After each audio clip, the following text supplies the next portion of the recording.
The crystalline throne room of Emperor Valdris gleamed under three suns, casting rainbow patterns across the polished floor. It was the kind of place that made you feel small on purpose. Every inch of the massive hall screamed power and wealth, from the floating orbs of light to the walls that seemed to be made of living gemstones.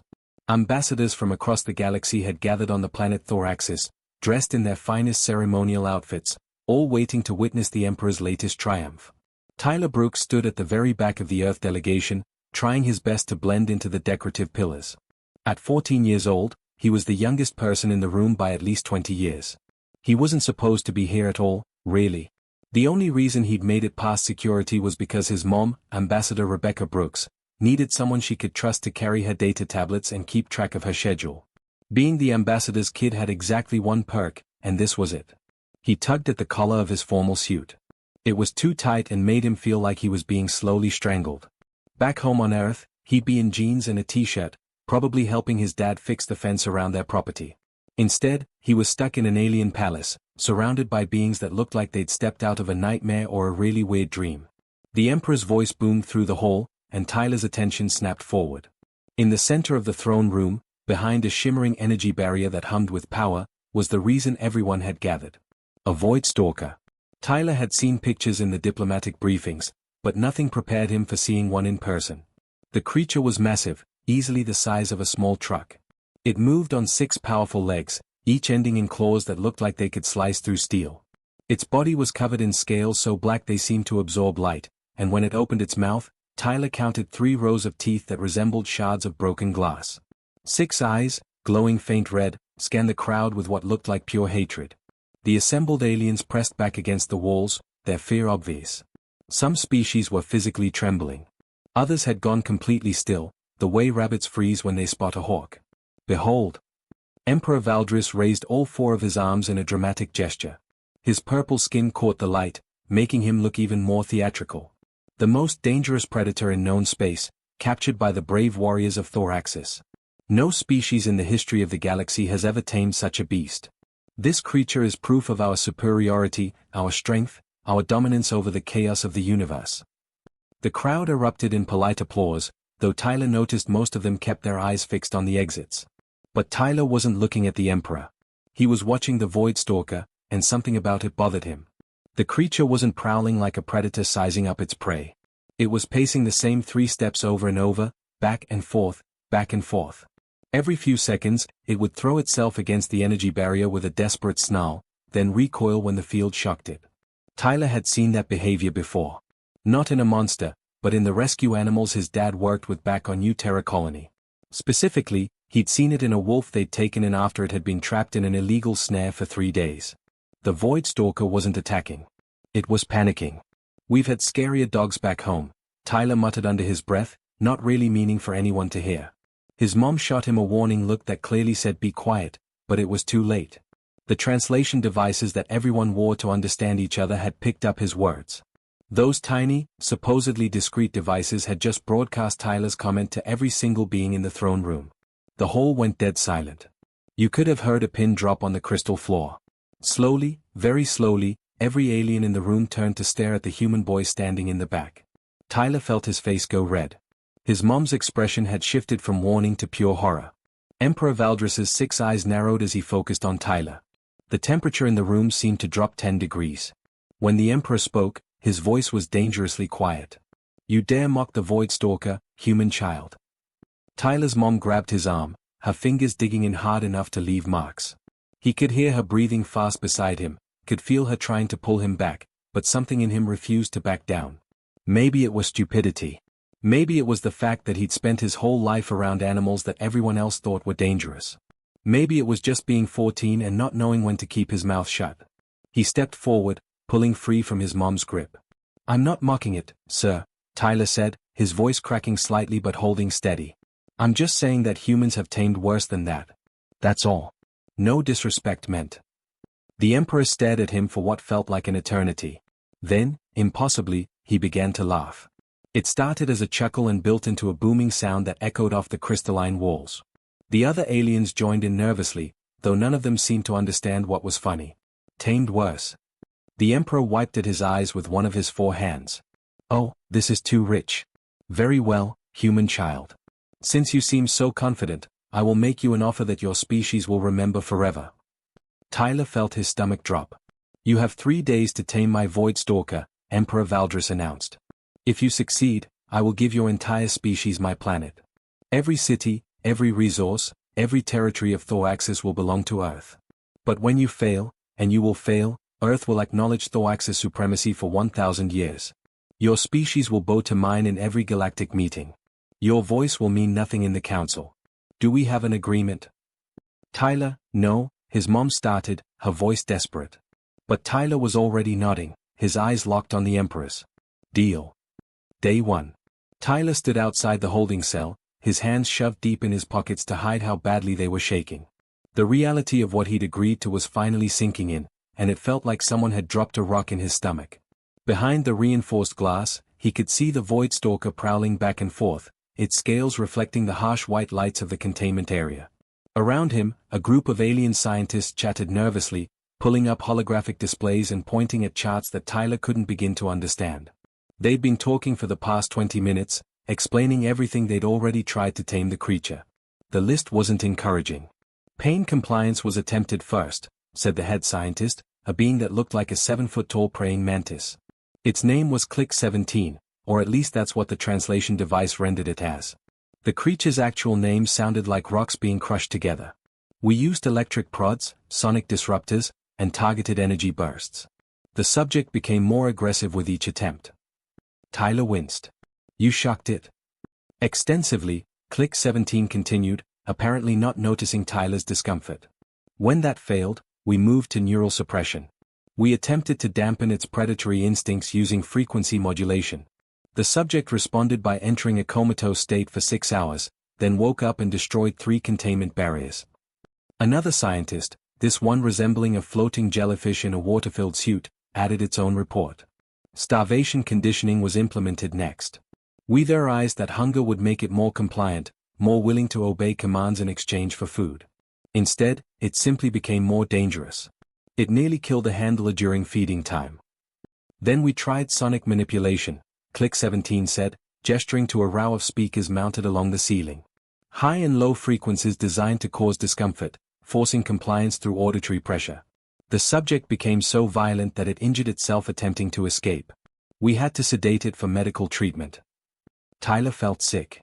Every single thing they tried was designed to break the creature's will through pain or fear. These scientists weren't trying to understand the Void Stalker. They were trying to dominate it, to crush its spirit until it had no choice but to obey. What about just talking to it? Tyler asked quietly. The room went silent. Click 17's head swiveled toward him, tilting at an angle that would have broken a human's neck. Talking? It is a predator. It has no language. Only hunger. Only the drive to kill and consume. Communication is impossible. That's not how predators work, Tyler said, more firmly this time. He'd grown up on New Terra Colony, a frontier settlement on the edge of human-controlled space. Most people there lived in the cities, behind tall walls and force fields, afraid of the wilderness beyond. But Tyler's family was different. His dad, Dr. Nathan Brooks, was a wildlife biologist who'd spent decades studying Earth's most dangerous animals before humanity reached the stars. When the colony needed someone to understand the local ecosystem, they'd called him. Tyler's childhood hadn't been normal by any standard. While other kids played video games and sports, Tyler had spent his weekends helping his dad track wolves through the northern forests. He'd learned to read bear behavior by watching them fish in streams. He'd sat perfectly still for hours while mountain lions passed within feet of him, teaching him what his dad called the language of respect. His father had taught him a truth that most people never learned: predators weren't monsters. They weren't evil killing machines that existed just to hurt things. They were animals trying to survive in a world that was often harder on them than they were on anything else. Every snarl, every display of aggression, every show of teeth, it all meant something. It was communication, just in a language most people had forgotten how to speak. My dad worked with apex predators his whole life, Tyler explained, looking at the confused alien scientists. Wolves, bears, big cats. Animals that could kill a person in seconds. But he never used pain to train them. He said that fear creates aggression, not obedience. If you want to understand a predator, you have to see the world from its perspective. Click 17's mandibles clicked together skeptically. And what perspective would that be? Tyler looked through the glass at the Void Stalker. The creature was pacing again, that same desperate three-step pattern. Its tail lashed against the walls. Its eyes kept darting toward the corners of the cell, looking for escape routes that didn't exist. It's terrified, Tyler said simply. Everything you've done to it, the shocks, the sounds, the starvation, you've been teaching it that this place is torture. That you're enemies. You can't tame something by making it afraid of you. You can only break it. And a broken animal is more dangerous than a wild one. The scientists exchanged glances, their various alien features all showing the same expression, doubt. Tyler took a deep breath. I need to go in there. Alone. No weapons, no tools, no guard standing by with shock prods. That's suicide, Click 17 stated flatly. You'll be killed in seconds. Maybe, Tyler admitted. His heart was hammering against his ribs, and his mouth felt dry as sand. But it's the only way this works. The Void Stalker needs to learn that humans aren't a threat. I can't teach it that if I'm hiding behind weapons. He walked toward the cell door before anyone could stop him. His hand hovered over the entry panel for just a moment. Every rational part of his brain was screaming at him to stop, to turn around, to let the adults handle this. But he thought about his dad's words, repeated 1,000 times during their work together. Respect is earned, not forced. And respect is always a two-way street. Tyler pressed the button. The door hissed open. And he stepped inside, unarmed and alone, to meet the most dangerous predator in the known galaxy. Day 2. Tyler woke up with bruises all over his body from where he'd hit the floor the previous day. The Void Stalker hadn't attacked him, but diving out of the way when a six-legged predator suddenly moved in your direction took its toll. His mom had barely spoken to him at breakfast, just stared at him with this mixture of terror and frustration that made him feel about 3 inches tall. But he'd survived day 1. That was something. He approached the holding cell with a large thermal container in his hands. Inside was raw meat, big chunks of protein he'd requisitioned from the station's food supplies. It had taken him an hour to convince the quartermaster to give it to him, and another hour to argue with Click 17 about his methods. This is inefficient, Click 17 said, watching from the observation window as Tyler prepared to enter. We have been providing live prey to stimulate its hunting instincts. Your dead meat will not engage the subject properly. Tyler shook his head. That's exactly the problem. You've been making it hunt for every meal. Predators don't always want to hunt. My dad used to say that wolves spend maybe 5% of their time actually hunting. The rest of the time, they just want to eat and rest. Hunting is stressful. It takes energy. You've been stressing it out 24 hours a day. He opened the door and stepped inside. The Void Stalker was in the far corner, exactly where it had been when he'd left yesterday. Its 6 eyes tracked him, but it didn't move. That was progress. Yesterday, it had charged him 3 times before finally settling down. Tyler didn't walk toward the creature. Instead, he stayed near the door and opened the container. The smell of raw meat filled the cell immediately. The Void Stalker's nostrils flared, and its tongue, which was disturbingly long and forked, flicked out to taste the air. Without making eye contact, Tyler reached into the container and pulled out a large chunk of meat. Then, in one smooth motion, he tossed it across the cell. It landed about halfway between him and the creature. The Void Stalker stared at the meat. Then at Tyler. Then back at the meat. It's okay, Tyler said softly. It's for you. No tricks. No catch. Just food. The creature moved slowly, suspiciously, keeping its eyes on Tyler the whole time. When it reached the meat, it sniffed it thoroughly, checking for poisons or traps. Then, apparently satisfied, it devoured the chunk in 3 quick bites. Tyler tossed another piece. Then another. Each time, the Void Stalker ate a little faster, trusted a little more. By the 6th piece, the creature was actually watching Tyler's hand, anticipating the next throw. Click 17's voice came through the intercom. This is merely conditioning. You are creating a food reward response. It will still kill you when convenient. Tyler ignored the scientist. He tossed the last piece of meat, then sealed the empty container and walked to his usual spot, a section of floor about 10 feet from where the Void Stalker typically rested. He sat down cross-legged, making himself small and non-threatening. Then he pulled out a book from his jacket pocket. It was an actual paper book, the kind that almost nobody used anymore since everything had gone digital. His grandmother had given it to him before she died, one of her most treasured possessions. The pages were yellow with age, and the spine was cracked from being read 1,000 times. Tyler opened to the first page and began to read aloud. His voice echoed slightly in the cell, filling the space with sound. He wasn't reading because the Void Stalker could understand English, obviously it couldn't. He was reading because the sound of his voice needed to become normal. Safe. Even boring. His dad had done the same thing with the wolves they'd rehabilitated. He'd sit outside their enclosure and just talk. Sometimes he'd read the newspaper. Sometimes he'd describe what he was having for dinner. It didn't matter what he said. What mattered was that his voice became part of the environment, as natural and unthreatening as wind or rain. Tyler read for 2 hours straight. His throat got dry and his voice got scratchy, but he kept going. The Void Stalker watched him at first, suspicious and alert. But gradually, as the minutes turned into an hour, then 2, the creature began to relax. Its muscles loosened. Its tail stopped lashing. Eventually, it lowered its massive head onto its front legs, though its eyes never fully closed. Outside, crowds had started to gather at the observation windows. Word had spread across the galaxy about the human boy and his impossible task. News crews from a dozen species were broadcasting his every move. Betting markets had adjusted their odds slightly. He'd gone from certain death to merely probable death. Click 17 recorded everything, its scientific mind struggling to categorize what it was witnessing. The other scientists whispered among themselves, consulting databases and behavioral models that had no explanation for what they were seeing. But Tyler wasn't paying attention to any of that. He was focused on the creature in front of him, watching for the small signs his father had taught him to recognize. The softening of the eyes. The steadier breathing. The way the Void Stalker's body was no longer coiled and ready to spring. By the time visiting hours ended and the guards insisted he leave, something remarkable had happened. When Tyler stood up and walked toward the door, the Void Stalker's head lifted. Not in aggression, but in what almost looked like curiosity. As the door sealed behind him, Tyler could have sworn he saw something in those 6 red eyes that hadn't been there before. Not friendship. Not yet. But maybe, just maybe, the beginning of trust.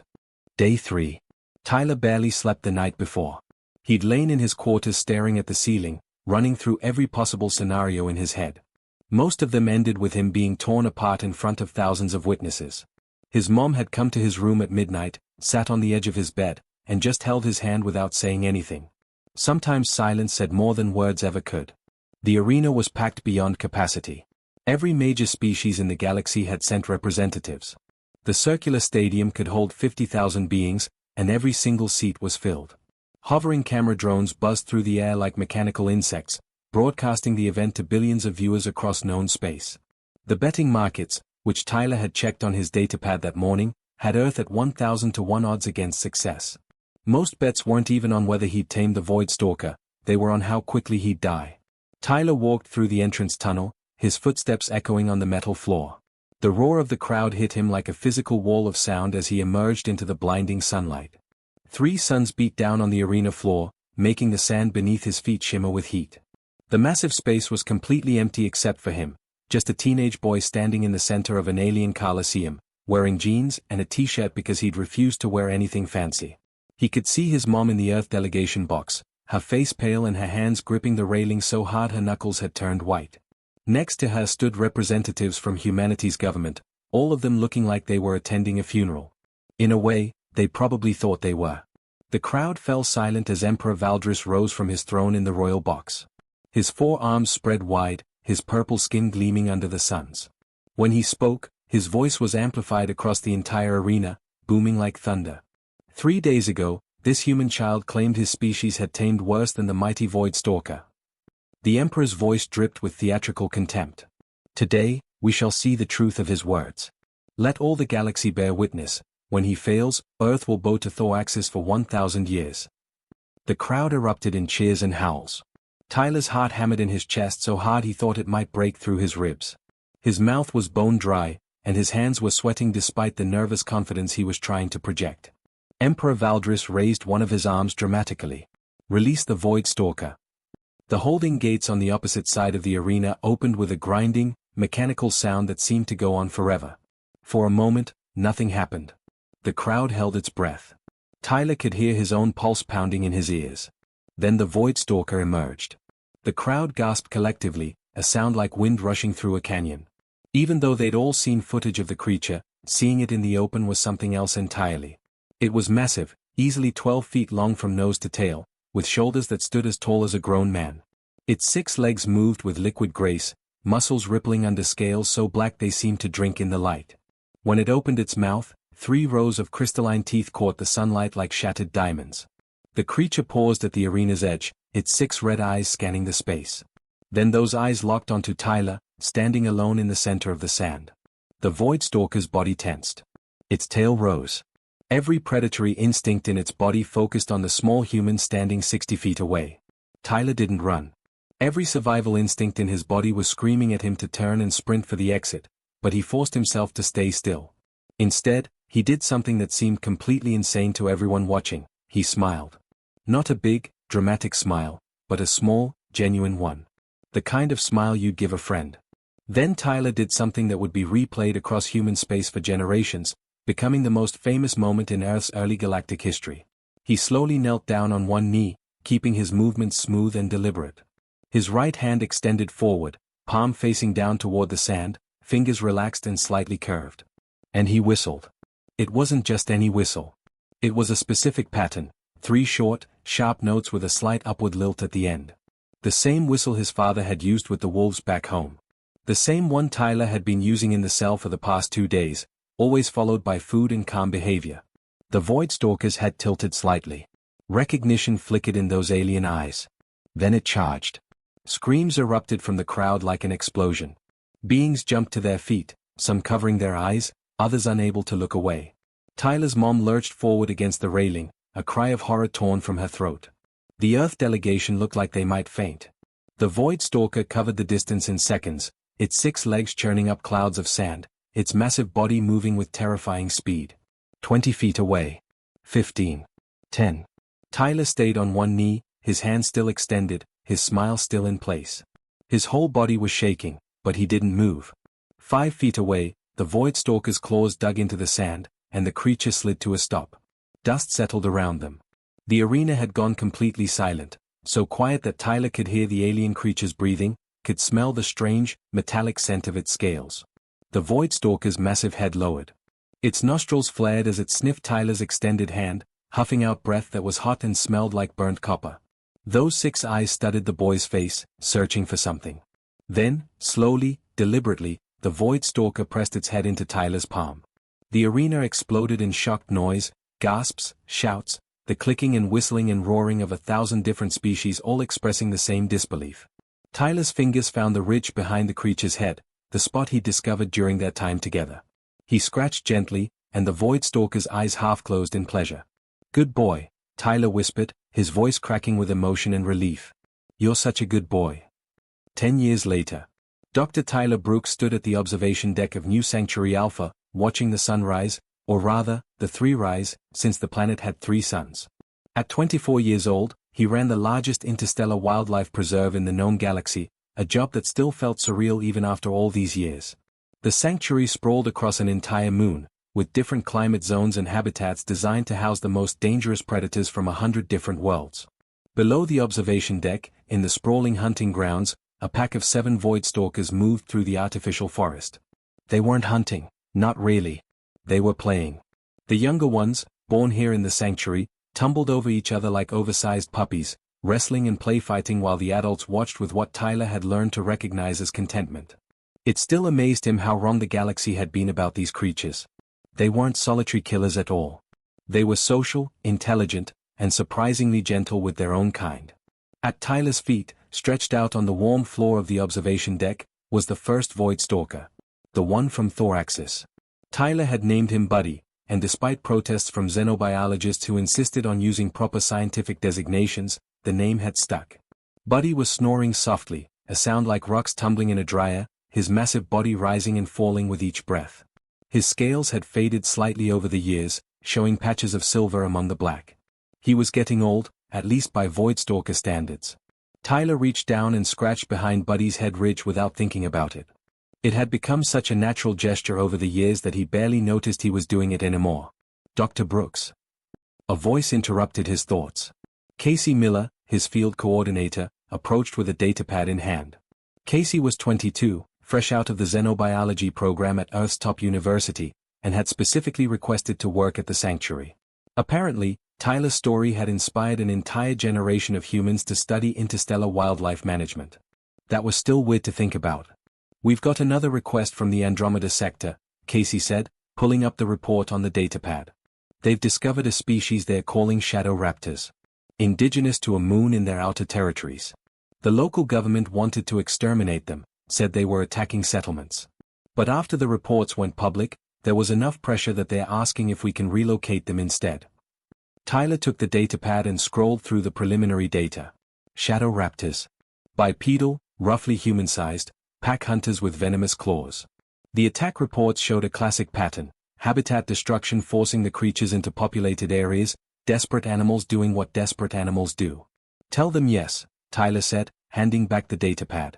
And send Dr. Helen Chen's team. She's done amazing work with reptilian predators. Make sure they take the full containment equipment, though.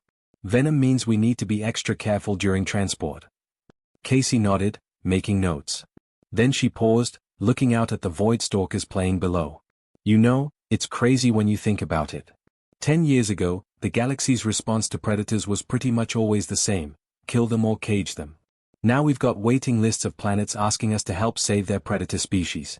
We're getting 3 or 4 requests a week.